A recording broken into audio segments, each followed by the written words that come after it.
Ukraine. Got a phone call from Mel Gibson. He actually did the final edit of The Sound of Freedom. That's how we know each other, but not well enough that I'd be getting phone calls. And he told me that he was in Budapest at the time. This was right hours after the invasion, and he said he supports a bunch of orphans in Ukraine, and he was worried about them, and he asked if I could help get them out. So now I've got 12 from my wife, I got about 13 others from Mel Gibson, and I'm thinking, okay, I got this list of kids I got to get out. I told Mel, I said, you got to help me. This is going to be expensive.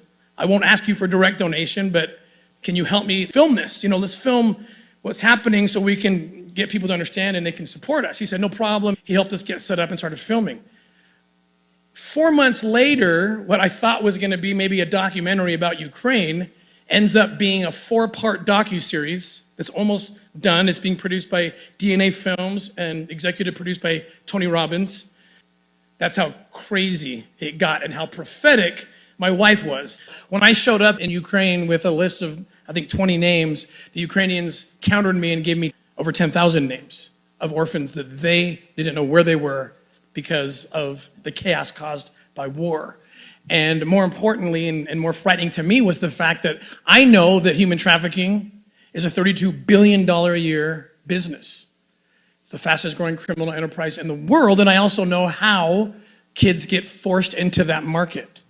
And it's through vulnerable situations like in the aftermath of a hurricane, mostly in a developed country, or an earthquake, or in this case, a war. And so the traffickers call it harvest time. And that was the intel we were getting. And so we weren't just there to extract those kids, but look for leads. And it really was a miracle what happened. It's one of these things that, faith precedes the miracle. I take a lot of comfort in the fact that there's only one time in the scripture where Jesus gets mafioso. It's righteous because it's Jesus doing it. But if you listen to his words, it's mafioso.